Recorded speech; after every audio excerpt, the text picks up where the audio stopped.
Hey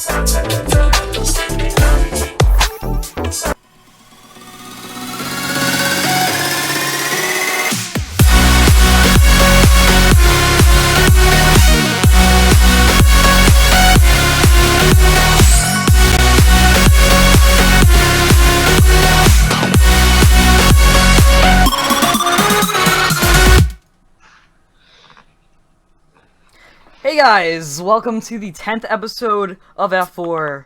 10 minutes late, just like we liked it. That was on purpose, of course. Today we're going to talk all about team sustainability. We have great desks, and we're already 10 minutes late, so let's not waste any time, and let's introduce them all. Alright, starting to my left or right, whatever you're looking at, I have Mr. Dikshant Sharma. This is his third episode. He's from Team 2226, and I'll let him introduce himself. I'm Dikshant. Live on this part of Michigan, somewhere around there. I'm part of 226. I do a lot of the strategy, CAD, and stuff like that. Alright, going down to Devin. Hi. Hello. No intro. Okay. I'm Devin. I'm from Team 1982, in Kansas. I am electrical lead, junior captain, and kind of all around does everything. Does everything. Solid. And Anish. Hi, I'm Anish Day. I am the Rising Captain and Director of Competition of Team 5123. We're from Yonkers in New York. So we have another person from New York. And I missed where you were from. Devin, where are you from? Shawnee, Kansas. Kansas. Okay, so we have Kansas, Michigan, and 2 New Yorkers. Alright, so again, not going to waste any time. So let's get to our first bullet point, which would be funding. So we're talking all about team sustainability. Teams cannot sustain without money. Nothing can really sustain without money. And I think we're going to start right off with First State Organization Fund. So I'm assuming this was added by Dikshant, being I think he's in the only state that does have that. So you should probably start by talking about that. I actually didn't add that, but what happens with that is that I know a lot of teams that get funding from our governor and from Michigan, but yeah, who actually added that? I have no clue. Okay, whatever. There's going off that. There's a lot of rookie grants too, and I think one thing you really see is that there's a lot of teams that are started using rookie grants and things like that, but then moving into second and third year, it gets really hard for some of those teams, and that plays into the team sustainability with your funding, like smart ways to get grants and fundraising after your rookie year. That can be really hard for some teams. And Anish, you guys are you're from a third year team, right? Yes, we are. We started out with a NASA grant, which propelled us through our first year. After that, we lost all corporate help other than from Con Ed every year with signing a check. So day to day, it was difficult, especially going into our second year, trying to manage a team without any backing support, other than that little bit of support NASA gives the first year. Mm-hmm. So you're really on your own without state grants. Yeah, that's definitely a good point. A lot of times rookies start out, everybody's helping them out because they're the rookie teams, and they get to that second year and it's just like you're on your own now. So yeah, I definitely see what you're saying with that. NASA does give out second year grants, right? They do to some extent. We did not receive. Ours was only for our first year. Okay. Dikshant, what were you saying? One thing I noticed is that there was actually this team, Fighting Pie, in our state that was doing an amazing program where they actually give grants to second and third year teams, specifically just for second and third year teams, and that's part of their chairmans. So yeah, just something to put out there. Yeah, so apply, I guess, for them if they exist. Is it only for Michigan teams, or is it for? They just said second or third year teams, I guess, if you're in the area. All right. Going into our next bullet point in this, it's hardship grants. So, is that similar to kind of what we just talked about? I don't know what that is either. What is that? I don't know. Do you know what that is, Dikshant? No, I didn't add that on there, but yeah. This is probably stuff Addy added. All right, let's get to our next thing, which is creative fundraising. So I think that's definitely something. Fundraising for us, our most successful fundraiser, at least this year, we raised $500. So that's actually a fundraiser. I mean, there's a point with fundraising, like when you're raising $100 and under, that it really is not going to make any sizable difference. But once you get to like the $500 area, it starts to make a sizable difference. And that was actually basically the clubs can bid for selling snacks at the school plays, and a lot of people attend those in our district. So we were able to secure both the school plays this year and sell snacks to that. And the second one we got $500 in profit, and the first one we got around $300 in profit. So just Wow. that alone So- was a lot. Yeah, we did a Barnes and Noble's fundraising event this year, and that worked really well for us. And on top of that, we do at the Barnes and Noble itself, we sell raffle tickets for like a cheesecake factory thing. So that actually we grossed around like $300 off raffle tickets. It was really nice. We Yeah, we also had- did. Oh, Oh. continue. We had a very similar thing to Sam, where our school actually lets clubs do the basketball game concession. So I think we got maybe 400 out of that. We did something similar to Dick Shannon. It just wasn't as successful when it comes to Barnes and Noble. Actually, we did a gift wrapping fundraiser there, and the problem was we weren't actually allowed to sell it anything, based on their policies. We were only allowed to ask for donations. So it was technically free gift wrapping, and some people did treat it just like that. And then some people were nice and gave us $20 for what we did, but ended up only raising like $100, and it was quite a bit of work. So sometimes fundraisers are just not worth what they are. But yeah, bake sales always will turn some sort of profit, especially if you're not gonna buy the baked goods. But yeah, creative fundraising ideas are always good. Yeah. And I Yeah, think our we- fundraisers have been limited mostly to the typical fundraisers, generic ones that any club typically does. We try to align with a lot of other clubs in our school, work with them on fundraisers since we're not completely independent in that aspect. But more than that, it's just been the larger basic fundraisers like bake sales that have raised a ton of revenue. Yeah. I mean, one bake sale or not a bake sale, I guess it's some sort of bake sale kind of esque fundraiser, which would be our ice cream sale, which we've been doing for 2 years now. And we don't just do one either. I think if you added up all the money we've made from the 2 years worth of ice cream sales, I think we've done like 3 or 4 each year. It would probably be close to around $1,000. Our first one we raised quite a bit of money. It was around $300 because it was this new and exciting concept of ice cream. But then as it went on after a year, it starts fizzling out. But we never turned less than around $100 per sale. So ice cream sale is not a bad one, just because sometimes people get moot to the bake sale kind of concept because they're just ones all the time, at least in our school. But ice cream is new and exciting. But Yeah, going I'm away not- from that, I think we already had an episode on fundraising and stuff like that, so it probably won't spend too much of time. But I'll let Devin say what he was about to say. Well, I'm probably going to say that we probably have the smallest budget out of anyone here. I think this year we've had probably $7,000 or $8,000, and we got virtually no money at all from fundraising. Almost all of our spending money was entirely sponsors. So we've survived almost 11 years now with basically no fundraising. All right, you might want to try out some fundraising sometime. Yeah, we're trying to get some more money next year, and that's certainly many of the things that we're going to. All right. I guess going into that, the next point was one consistent, dedicated sponsor. In our personal, team, it's our school is our one big dedicated sponsor. They started out by giving us $10,000 when we were a rookie, and now they give us $7,500. This year they gave us an extra $3,000 for basically marketing materials, so like pit material, the card, just stuff to make our team look better to other teams. But yes, our school is our big sponsor. I mean, we can sustain, and we have sustained without any sponsors other than our school. So I don't know if anybody else has a big sponsor like that. So our one main consistent sponsor is GM, which we've had since like '02. And they do a lot for us. They pay all of our registration fees and give us a lot of spending money as well for our robot. I don't know the exact numbers, but yeah, our one main sponsor for our team is GM, which works great here because the thing with Michigan is that there's the big three, obviously, so that helps starts teams. But there's a thing where each subsection of each company can only sponsor one team. So if you look at some of the newer teams in Michigan, like the rookie teams, they won't be sponsored by. You won't see as many teams sponsored by the big three. But if you look earlier on, like Team 33, 67, 68, us, and 548, you'll see a lot of FCA, GM sponsorships, along with Thunder Chickens, who are sponsored by Ford. So, Yeah. yeah.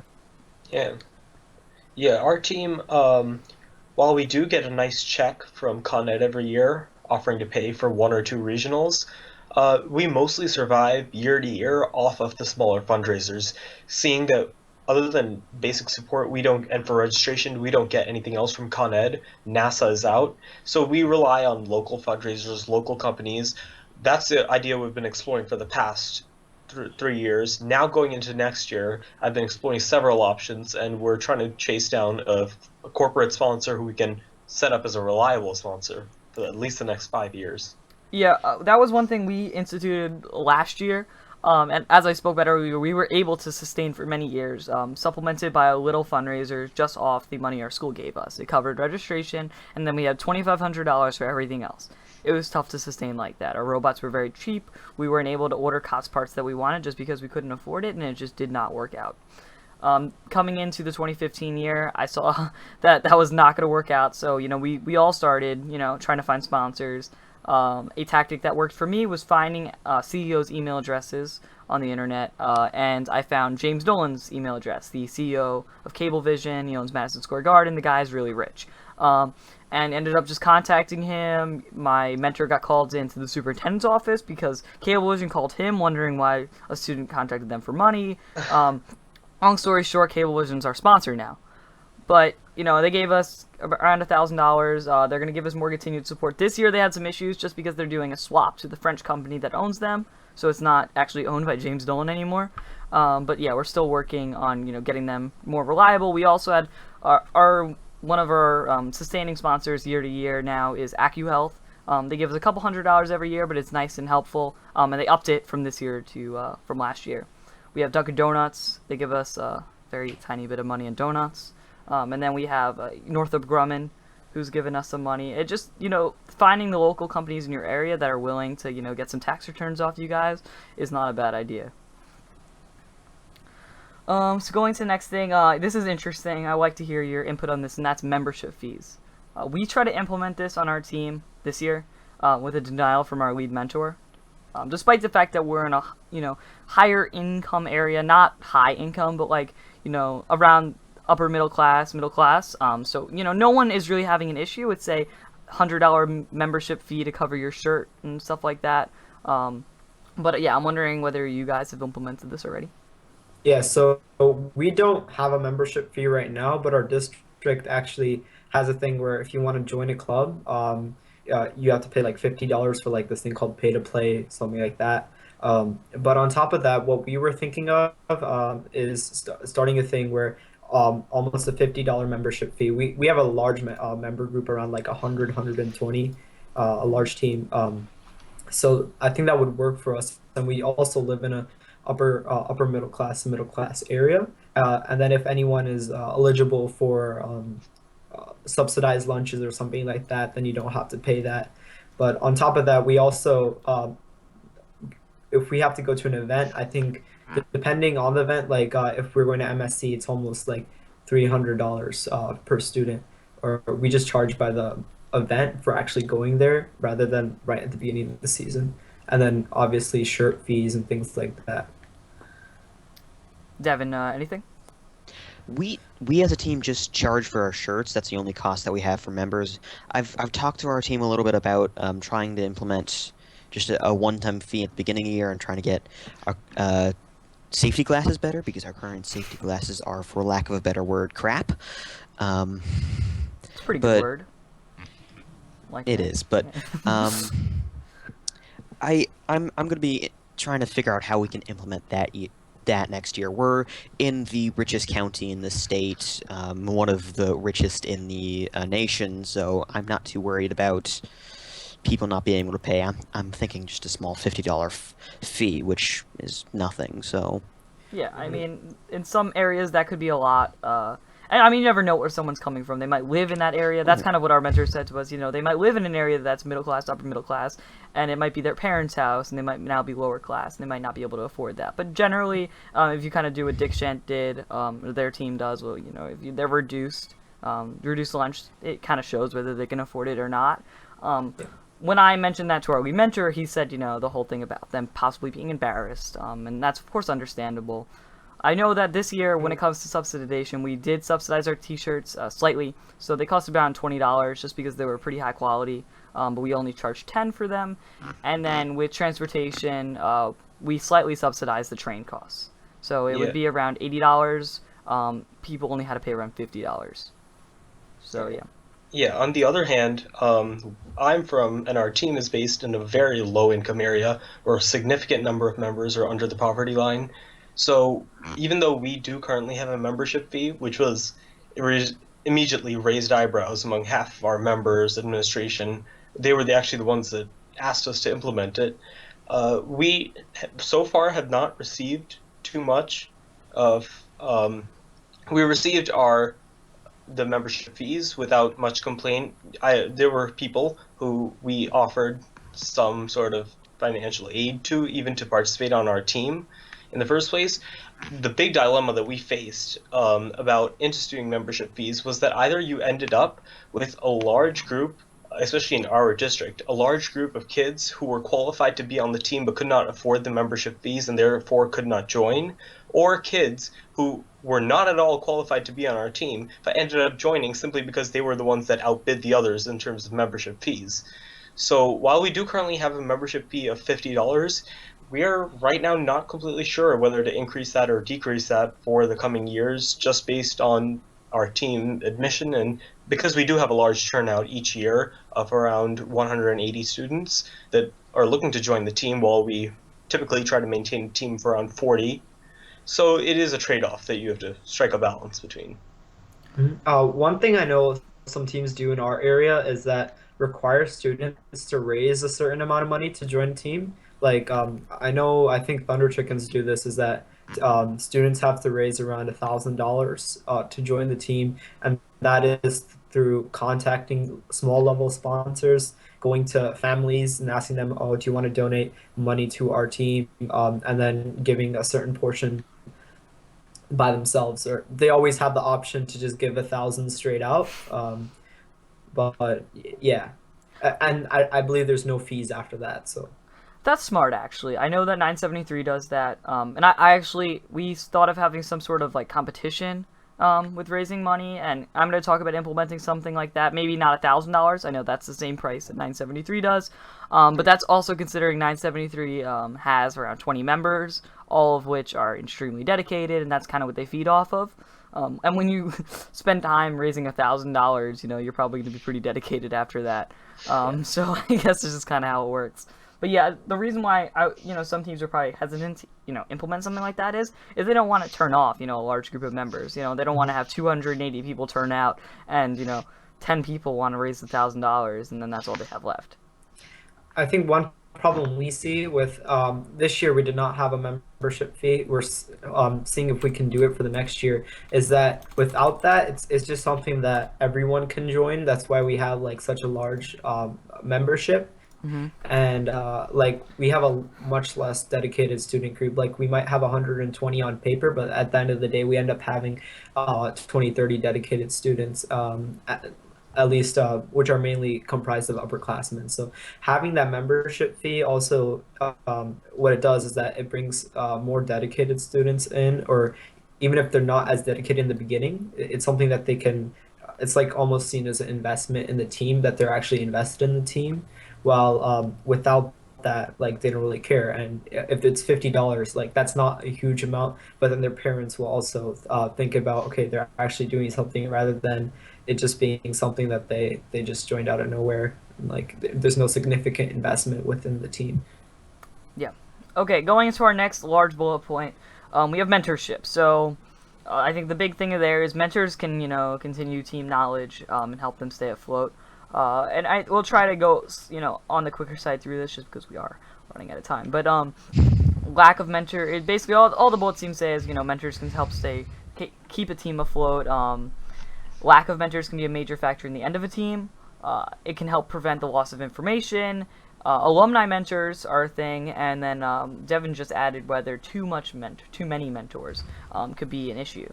So I guess we'll start. Dikshan, do you have anything to say on this topic? Yeah, so on that, definitely have a problem with getting enough mentors, and that plays into team knowledge and what students can actually do, things like that. And one thing to mention in there is that a lot of teams, at least us, we do have a fair amount of season mentors, but we don't have enough off-season mentors, and that's what plays into actually training the students. Like I know I've heard this many times.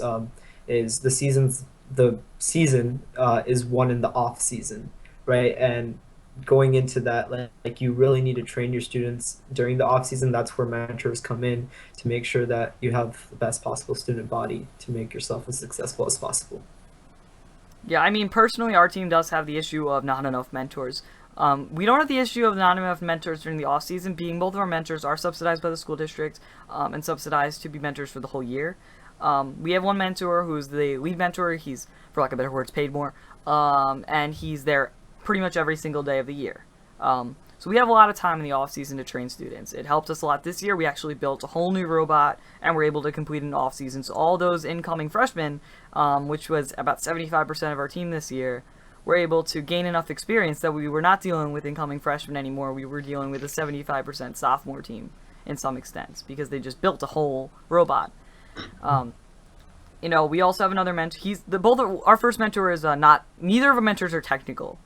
We have one mentor who's on the more technical side, but has not really, done much in the last year when it comes to the technical side of robotics. He's kind of let that off to the students. Our team's more of a student-run team at this point. And then our other mentor is he does stuff like treasury and stuff, which is really helpful because in our district, students really can't handle the ordering of parts, so he handles that. But yeah, neither of our mentors are too, influential when it comes to our design, and, team, organization, communication, the whole 9 yards. They're more just there to make sure no one kills themselves, and just make sure that there's no internal issues. So I don't know, Devin, do you have anything to say on this? We have a very similar setup. We have just one singular. We prefer to use the name sponsor because we actually have a separate role for mentors. Our teacher sponsor, orders the parts, make sure no one kills himself, and then we have it set up so 3 times a week, Tuesday, Thursday evenings, and then Saturday are designated mentor meetings. That's when we'll actually have the professionals come in and actually help us. And that's how we have that set up. What do you guys have set up? I know many other teams, especially in our New York City area, that simply don't have the funds to even get more to hire more mentors themselves because some teams do use that tactic and hire mentors rather than even getting a subsidization from the school like Sam has. Our mentors are volunteers, therefore usually coming from the school themselves. Right now, we function with just 2 mentors, neither of which is completely involved in the technical side. They're both dominantly administrative. That's why our team has grown into such a student-led team, which is great to a point once you end up having 1 or 2 people dominantly controlling the team or dominantly leading the team, and that creates a void, which we'll discuss later on. But it is definitely a struggle, especially not having any corporate mentors, no outside help other than teachers. We run with a physics teacher and a calculus teacher, and that's how our robots get built every year. Yeah, I mean, our teachers, the one that does all the ordering is an orchestra teacher, and the other teacher is a computer teacher. So he teaches like, like Digital World, or they call it. Basically, he teaches, random computer hardware knowledge and just general like Excel skills and stuff like that. So when it comes to the engineering side of things, he's not qualified in some aspects. He does like it a lot, which is, contributes to a lot of our success. He's very dedicated to the team, which, I mean, is very important. Just having someone dedicated that can be there and will come is a big deal, but we don't have much technical help from him. All right, getting into the next big bullet point, and of course we kind of talk about everything as we're going on with the show, but that's training. So this year I already kind of talked about this. Is training was awesome for us because we built an entire new robot. So I mean, talk about training. It was literally firsthand, like going through everything you had to do to build the robot. So now our freshmen didn't actually contribute to the design. That was actually already put in place by the time we got to the start of the year, but when it came to manufacturing, they knew how to do pretty much everything by the time our actual season rolled around. And that's how we actually finished week 3 of the build season with our robot.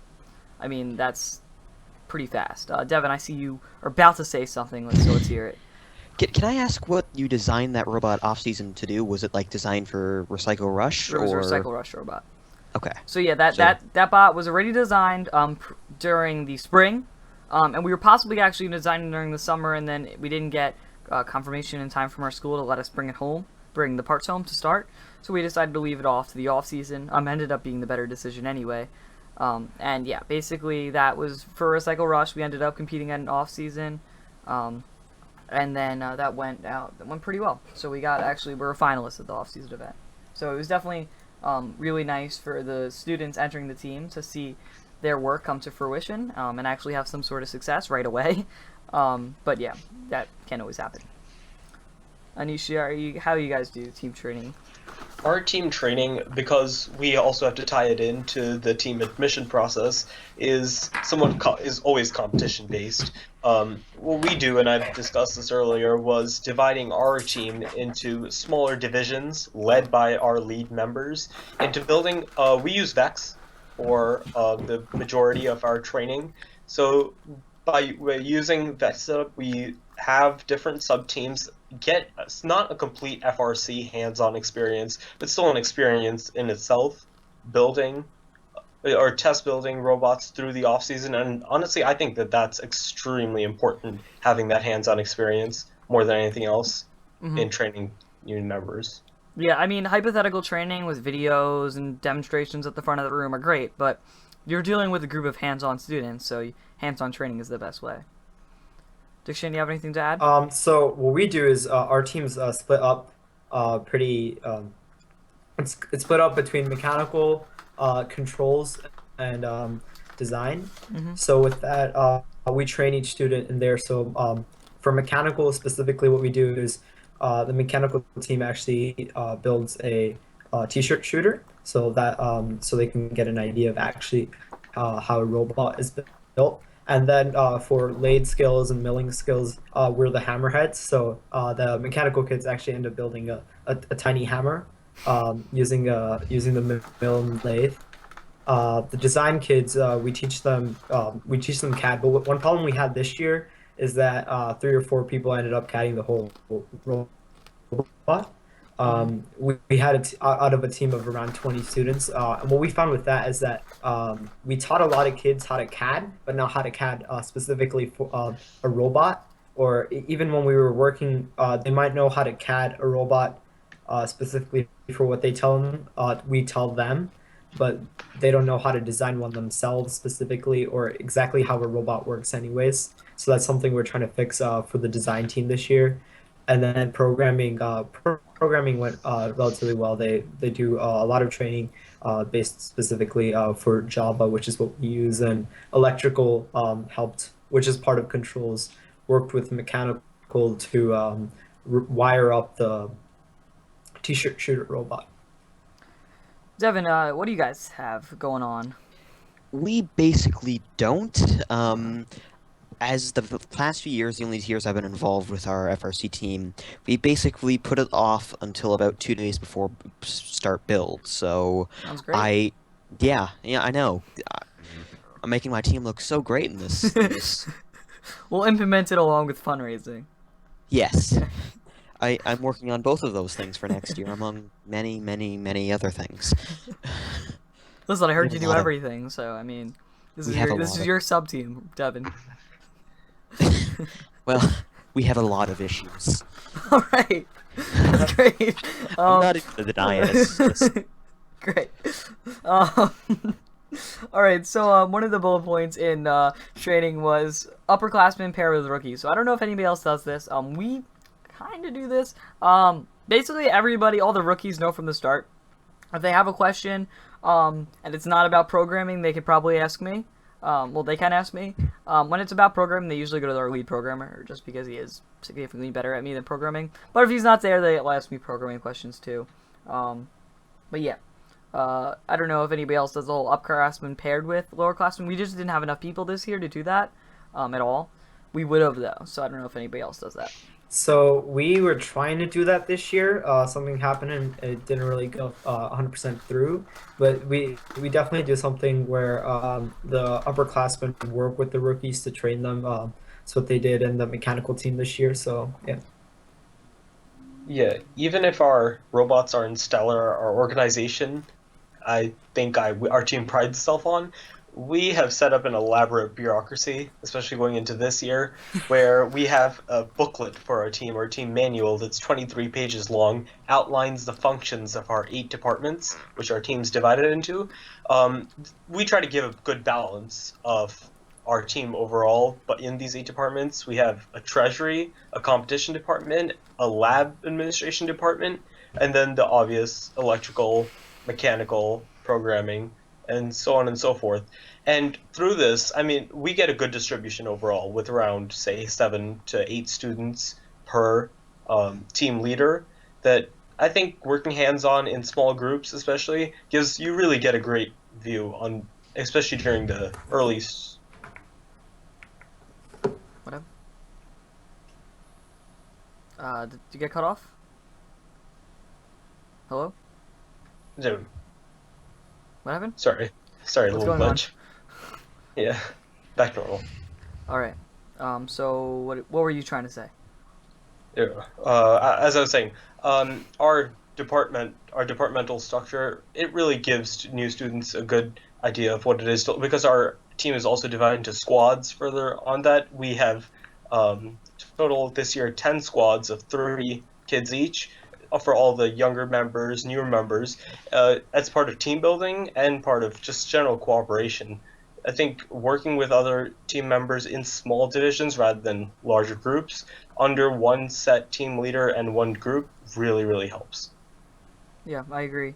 The next thing is can have large amount of students and training, but what you really need is a planned program. So like Anish has it on point. I mean, all these different squads and bureaucracy and team manuals, that all sounds great. I know we have a team manual that kind of outlines everybody's like roles. That it's more like so that no issues happen, whereas like someone is overstepping their bounds. Like here is what the captain can do. Here is what the co-captain can do.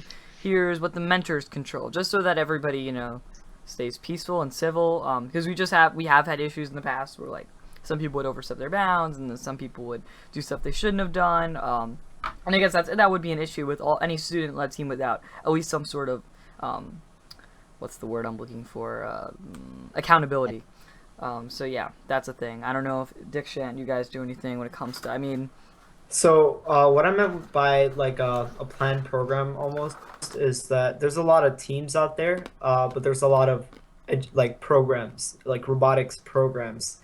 And what that goes to do is to educate and train the students much better. So it's almost like a school curriculum which they go through, right? That you develop within a team, so that there's something planned for each level. What we're thinking about is almost a bigger beginner, intermediate, and advanced type of thing that goes along with their rookie or freshman year to get those students actually trained to a higher level. One thing that I really like that I think FRC 503 Frog Force does is, yeah, what they do is this is what I read for their mechanical team at least, is that for their beginner, they have a beginner, intermediate, and advanced student sections planned out in the beginning of the year.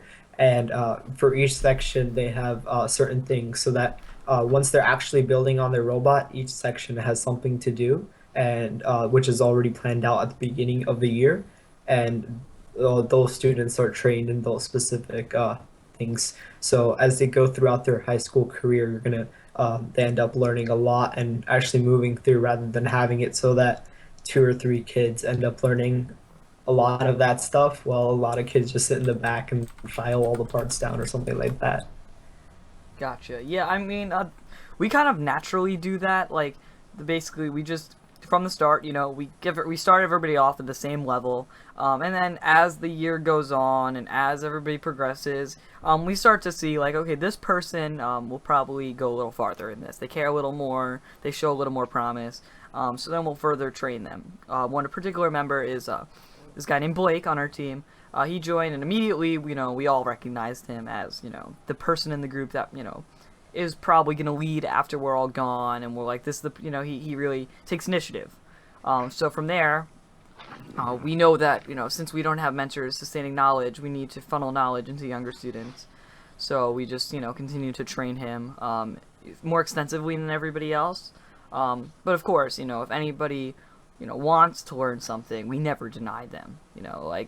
Recently we've decided to teach more members CAD because we see that in a couple years there's going to be no members left that know CAD, along with programming because our programmer is going to go into a senior year next year.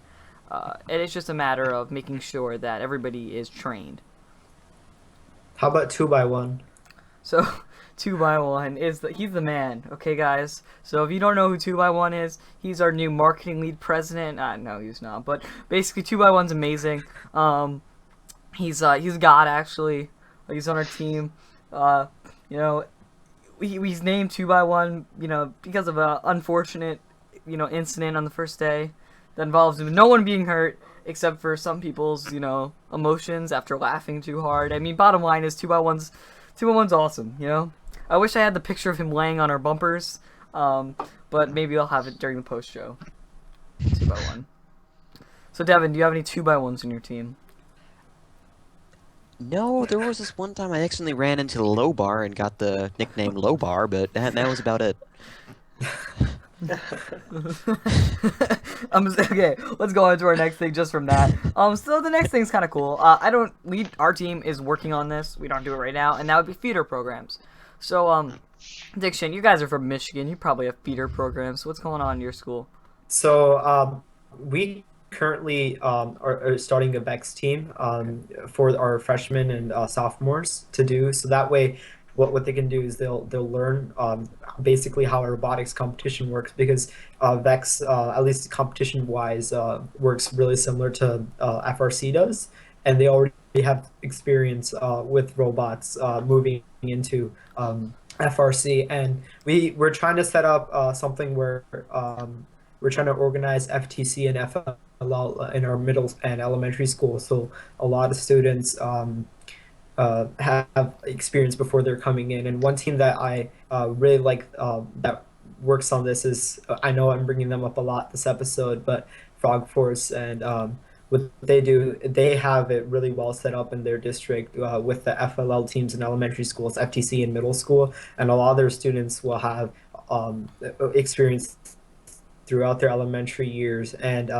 middle school years before even joining the FRC team. So you'll get people that have gone through the full all the first programs before they ever start FRC. So that brings a lot of experience.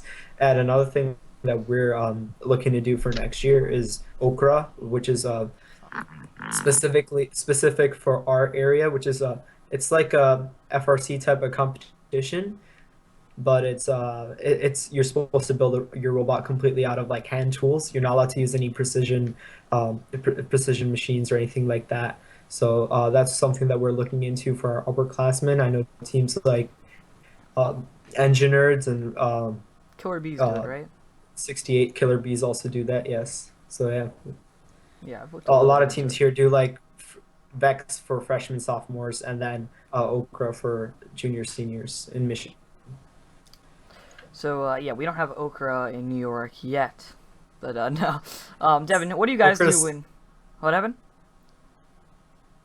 You cut out. What happened? Oh wait, I don't hear. Okay, Devin, I don't hear you. Can I hear any of you guys right now? There we go. Okay. Sorry, I forgot I muted. I started out with FLO for 3 years in my elementary and middle school. Thing is, as soon as I left, basically all of the FLL teams in our almost 50 elementary schools in our district just vanished. just Cool. not all of them had FLL teams, but the about 15 or so that did just stopped. I've been talking to a few of the previous mentors, and it's just kind of no one was interested, and I'm trying to get those back started up, as well as a few FTC teams in the 5 middle schools in our school district, but we really don't do much in terms of feeder programs right now, even though we had FLL teams established previously. All right, that goes under things he has to do. So, Anish, Yep. what's going on with your feeder programs? Do you have anything? I know it's probably a little harder for you guys, being you're not like a school district, because you're dealing with the whole, right? You don't have a school district, correct? We do have one, Oh, okay, actually. never mind. For Yonkers. Yeah. Oh, independent. We attempted several times setting up FL teams in our own school, in our own middle school, since we're a middle high school combination. We have attempted several times. We do still currently run a robotics class where we introduce kids to the basics of and fundamentals of robotics. However, we found that our more successful training program was through our summer camps. In our various summer camps, we look to give kids in around grade 6 through 8th a good intro to robotics. Several of them this year, out of our 35 members on our team, 6 of them had participated in our summer program and were therefore at an advantage just going into the program, already having an understanding from the summer camps. Yeah, summer camps is a good idea. I want to look into that for this summer, although it's coming up quick, luckily. Okay, so the next thing is team scheduling. So that's having consistent meetings and not losing momentum after the competition season ends. So I think that's something we're working on right now. Even though the competition season's over, we're working at a course for off-season competitions. We're trying to do 3 this year. Right now we're signed up for 2 basically. Basically we're just doing robot improvements, and that just kind of keeps the momentum going. Right after we got from the competition, we built like a little practice thing, and I had all the underclassmen just do that by themselves, like with no guidance from any of us. And then we're working on an improvement, just to fold our shooter back, higher point of release, and just stuff like that. Just little tweaks to the robot, just so the season momentum continues. How many meetings do you guys have during the off season, like per week? Do you keep it at 1? So no, so yes, our lead mentor is still obligated to go every day. So we do still go every single day. Sometimes usually it's only for like an hour. So we'll go from like 2:30 to 3:30. Sometimes it's just to like clean up. Sometimes it's just to talk about Game of Thrones. It depends. It's not always robotics. Legitimately, sometimes we just go in. I've seen us just go in there just to do some homework. It's just kind of like an empty space. But for the most part, we like to do stuff. Does everyone show up No. in the off season? Okay. Oh, we once like when we ask everybody to show up, like they'll come. Like it's just a matter of we'll tell them like, listen, we're not gonna do anything during this time. You're not obligated to show up. But if we have an important meeting, like we did a couple weeks ago when I talked about what we were gonna do for the off season, then everybody will show up. But yeah, there's still a good 5, 6, sometimes 10 people that come during the off season just to like chill around for an hour.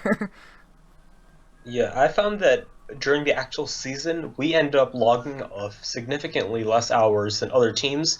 For example, I've seen that on average, teams seem to get between 150 and 180 hours during the actual build season. Last year we had 143. This year we are down to 88. And our participation is great. We never really had a problem with attendance this year. So going into the off season, while we haven't actually had a lot of activities going on as of yet, simply because of full schedules and everyone's completely busy during testing season, we do try to keep everyone engaged. For example, normally during the preseason, we meet twice a week, thrice a week. During the build season, 5 days a week from Tuesday to Saturday. Now going into the off season, we look to meet usually once a week. Sometimes we cancel meetings every other week, simply to give people a little break. But our team remains relatively engaged, which I'm thankful for. Yeah. We spent around 140 hours in our shop this season. I probably spent significantly over 200 hours working on stuff. We do CAD at our houses, which contributes to a lot of the extra time at home. Along with, we didn't count our last week of practicing. So we had some of the more dedicated members that could fit in a car. We went down to New Jersey to practice. We went to Townsend Harris High School to practice in Queens. And we went up to Nick's facility, 5202, which is in New Rochelle. We also did a week 0 competition, which is not in the time frame as well, and that contributed quite a few hours, being the 4.5-hour drive to get there. But I don't think we can count that yet. But yeah, no, definitely. I mean, we spent quite a bit of time on our robot this year, and I guess everybody usually came to we found there was less people coming on Saturdays just because they had previous obligations. We'll do better at advertising the fact that, hey, like, Saturdays are actually the most important day, so you should probably come, because it is our longest day by far. And then yeah, just we try to maintain at least 10 people per day, which is probably less than Anisha's with his 280 kids showing up on the first day. All right. We have about Go. we do during the off season and preseason only about 1 meeting per week, and that hasn't really worked that well for us. Considering like a lot of our CAD members were not trained enough, because you're not going to teach them CAD on one meeting a week, and most students will end up forgetting what they were doing a week ago. So yeah, that's something we're trying to do. Is my freshman year we actually had 2 meetings a week, and that worked pretty well. But yeah, we were gonna have a hard time making it a meeting every single day, because we have about 120 students, so it's like hard to get it to there. But yeah. And I think we've already established the problems with my program, but somehow we always seem to do really well at our off-season event. Last year we were picked by the number 3 Alliance, made it into semifinals. We always do way better at that than we do at the Kansas City Regional, so I don't know how that works. Well, I think what you guys should implement is actually not going to the Kansas City Regional, and just competing at off-season events. I think it'll work better for you guys. Yeah. But going into our next thing is team awareness, marketing. So yeah, 280 students showing up is probably a result of good marketing and team awareness in their school. Because I think we did talk about this a little bit, and your school isn't as huge as you would think with that many kids showing up. So personally, we'll talk about everybody else in a second, but for us, when it comes to team awareness, a big awareness thing for us this year was actually the news. So our school does live daily announcements in the mornings, and I'm the director of that. So that helped in me just putting out promo videos and stuff right on the news to every single person in the district. I mean, we have around 1,200 people that watch, or not every person in the district, but the high school. We have about 1,200 people that watch that every morning. And I put a couple promos for us right there. I mean, we literally watched our robot reveal video in the middle. Every single person in the school has seen our reveal video. So I think stuff like that is just helpful when it comes to awareness. We got members after that. We had more people interested. We even had kids in our school who are not actually on the team, just because they don't have time, but actually came to our competition, not even with the team, but just to watch. So that was kind of interesting. That's never something that's happened to us. We never had people from our school that's just not part of the thing and just decided on their own they were going to come by. So yeah, I mean, what happened? We tried to do that this year. We plastered the entire school with posters about the regional and everything, like bombarded them with like, hey, you should come to this, you can use this for so-and-so extra credit thing. No one came. All right, It was just, yeah. You should really just come to our off seasons. Like, we do much better. Yeah. Yeah. So we host a home district. So we have relative success with students actually that aren't in the team showing up, because they're like 2 miles away from the actual competition. So yeah. Yeah, I mean, we had people, I mean, I don't even know how they found out about it, to be completely honest. I mean, they probably asked friends and stuff, but from what I hear, no one told them to go. And I mean, they had to take an hour train ride to get to the regional, so they were clearly interested. So hopefully we'll get those members. We try. They do a lot of, all of them were like sports kind of kids, and they did a lot of athletics, and it took up like way too much time, and they ended up, they're just at the same time, so they have a hard time coming, but they still enjoy it. Yeah, I think team awareness is very big. I mean, that's part of the Chairman's Award in general. I mean, you want to make sure your district knows who you are. Of course, that could be through fundraisers. Doing a fundraiser is a way to get your club out there. Our school has like a club awareness day kind of thing we had this year. we made sure to have the coolest thing there. And then like we did stuff like a couple weeks ago, or actually a couple months ago to this point, we did a dodgeball fundraiser. So it was like we brought our robot there and shot dodgeballs into the school, into the crowd, just stuff like that. Bringing our robot everywhere we can, just to make our school know who we are. We did something like that last week at our freshman orientation, where we set up the tower and our robot. We were shooting high goals during the thing, and we got 60 members, 60 freshmen who were interested in joining for next year. So yeah, we had one of the most elaborate displays there. So Yeah, it's always about being the best. I mean, we probably most of us are probably dealing with the most funding than all of the different clubs. I mean, what club needs $10,000 yearly to operate? I would hope not too many. you'd be surprised. Yeah, I know, art club, man. You know, gotta get that paint. All right. Stuco needs all of the yeah. money. What is that? Stuco needs all of the Stuco. money. I don't think you understand. We don't have that at our school. Stuco? What is that? Student council? Student No? government. Oh. Student government. Oh yeah, I've never heard it called Stuco. Our student Oh. council they don't get any money from the school. But anyway, Anish, what do you guys do for marketing? We don't get a lot of marketing, to be honest, but we haven't really worked for marketing. So whatever exposure we do get in our school, we do get a significant amount of exposure just through our just through posters and constant announcements about our team. As for the community, we do events on the side, often at local events. We don't have any major things in place. We are basing it really on a need basis. If we end up at a time when we need a significant amount of community outreach and where our presence is diminishing to the point where we need a basis, then sure, we'll go out and begin a large amount of exposure fundraising and such. But to that point, I think that what we have right now is significant enough without us having to work for it. So, I mean, we work with what we have. Gotcha. All right. The next thing we had is the last thing is leadership structure. So someone said, don't put power into one sole person, especially if they've been pulling the weight and they're a senior. That's great too. That's a problem we've had to deal with. So earlier in the season, we had two captains of the teams. That was me and someone else. And the someone else decided that they were no longer going to show up to robotics the whole year. So it got to the point where they came to kickoff no other day, and it was halfway through the season. And I was just like, I was the only person with leadership power in place, and I didn't want to be the person. Not even just because if our robot didn't work out the way I wanted it to, I didn't want to be the sole person to blame.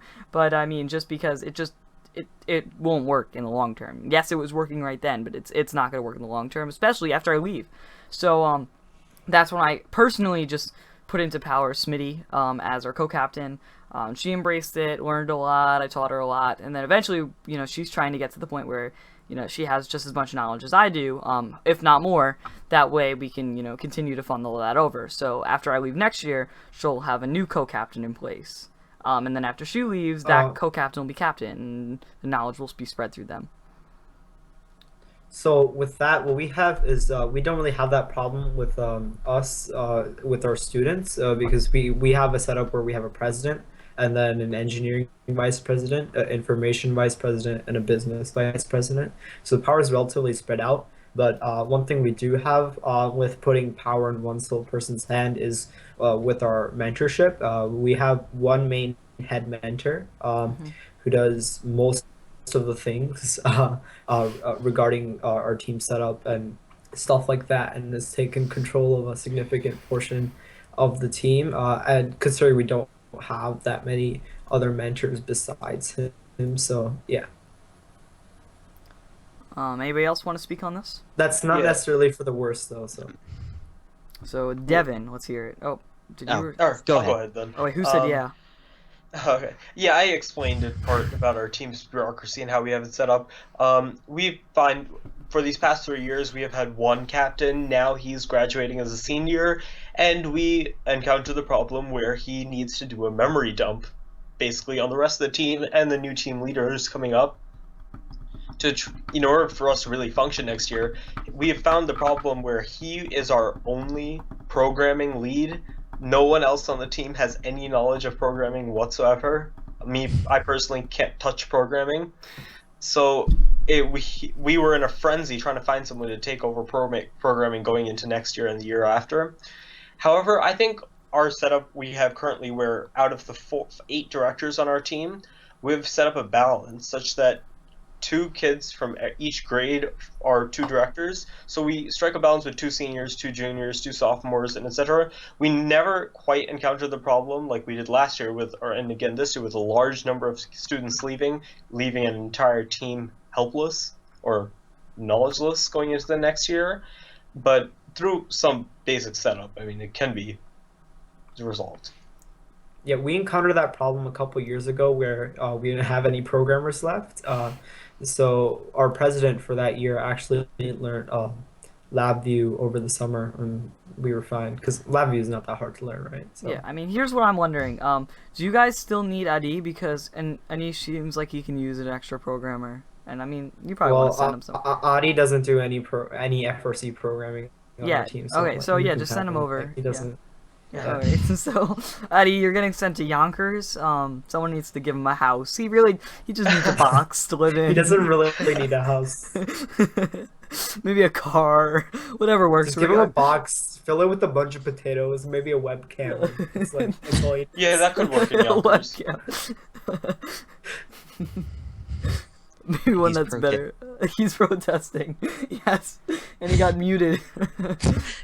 Why did he get muted? He got auto muted for spamming. But anyway, yeah. All right, good job, Eddie. Whoops. That went well. Okay, now he's freaking out in Slack. All right, so Eddie does not want to go over to Yonkers apparently. Oh well, we tried. But anyway, yeah, we had that issue this year. Is we had no one that was actually programming. So I did learn programming over the summer, not only because of the team, but also because I was entering the AP Computer Science course. And I did not take the intro course, which is probably not a good idea, and I don't recommend that to anyone. But we did actually get people from the APCS course over to our team to program. And I think if your school does have a APCS course, that's probably a decent idea, especially if you use Java. Is to try to get people taking that class to program your robot, because you know if they like programming and enough to take a class, they probably will like programming enough to program a robot. So that's what we've done this year with we moved away from LabVIEW to Java because we had many students that had taken APCS and they already have that Java experience. And we also have a CAD class at our school which uses Inventor, so our team also chose to use Inventor due to that. Otherwise, we're going to go with SolidWorks or something like that. But yeah. Yeah, I think we are, for lack of a better term, an artsy craftsy school, where we find most of our students, rather than having taken APCS as a prerequisite, they end up taking drama or something like that, and coming into robotics and trying to apply that somewhere, which never works. So Spirit Team. Chairman's presenter. Oh, that's good. True. Yeah, our chairman's presentations are usually elaborate. But as I was saying, we do lack in our school. Our school doesn't provide us necessarily with the right resources and the right students in order to prepare them for programming, mechanical work, and such. We don't have a shop class. We don't have computer science classes. We don't have even basic intro to engineering courses, where we are at a disadvantage with that. But I mean, through our training setup, we've tried to build on curriculums that we have seen on Chief and in and around the FIRST community. I think that's provided us definitely with a setup that we can apply through September, October, the early months of our build season, where we kind of make up for that lost ground. Yeah, I mean, when it comes to us, we don't really have too much. There's no shop classes at our school either. They're all outsourced to BOCES, which is vocational training. From there, I mean, we do have the AP Computer Science course along with the Intro to Programming course. So that's helped us a lot when it comes to programming. When it comes to engineering, our school actually incorporated a new course for the 2016-2017 school year called Intro to Engineering. And I actually am enrolled in that just to see how it goes. And I think that will help us, especially if we might be actually using the robotics room for some of the projects.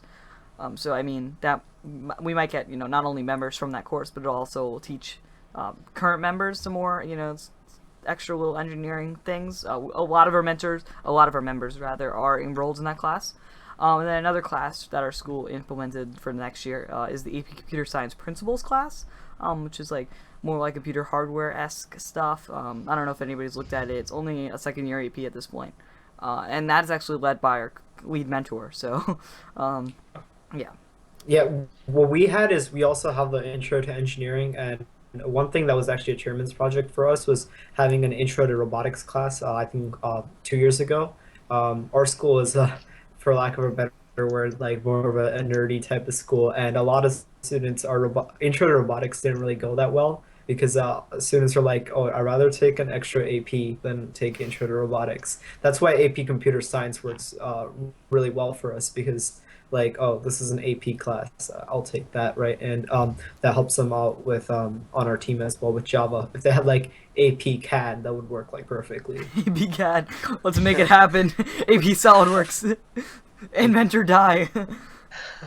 See, we have sort of an entirely different problem because our school has bazillions of these. We have Intro to Engineering, we have Principles of Engineering, we have 4 years of CAD, we have 4 years of wood design, we have Wow. 4 years of programming. So So Devin, what's your problem? You guys should be amazing at this one. know. Like, the problem is the fundraisers. it probably is, but one of the things we've done is try and market ourselves as you don't have to, like, that was one of the reasons this is one of the reasons I was attracted is I don't have time in my schedule for taking programming or taking whatever electronics class or wood design, so robotics is my way of just getting that experience without having to fill up another one of those precious 7 hours or however many you have at your school. So yeah. Yep. Yep. Agreed. I don't know what you were gonna say, but good. I don't know what else to Well, say I have, either, so I have an idea for you, Devin. This is what we've done this year too. Is we just like walk into those classes and we're like, hey, you have to join robotics now because you took this class. So like, That's a good it's idea. pretty much Yeah, I'm gonna work on that Yeah. for next year. the other captain and I did that a little bit at the end of the year, try and catch people who like either in the last thing or won't be going into the next succession. No, we got 2 people interested out of going to I think 8 No, classes. the thing so is, they don't have an option. So they don't. Yeah, it's like Everyone. you join Like or some- die, basically. I feel like someone eventually would get angry at us with that, and we're so far pretty good standing with the administration. I want to keep it that just way. tell them you do good in off-season events. and All right, they'll so we're join. gonna discuss how to improve Devin's program later in this program. But anyway, guys, that is it for episode 10. We were 11 minutes over schedule, so that means we actually went for an hour and 1 minute. Anyway, guys, thank you for watching. We're gonna go into the post show, of course. But if you're watching this archived, you're not seeing a post show. If you like the post show or want to see it, you should watch us at 8 p.m. Eastern Time on Sundays. So anyway, guys, catch you guys next time, and let's hear everyone say goodbye. See ya. Goodbye. All right. See you. All right, so we're just gonna have a slight break, probably around 1 to 2 minutes, just so everybody can get a snack or talk about the code fight going on in our Slack. But anyway, see you guys in a couple minutes. All right.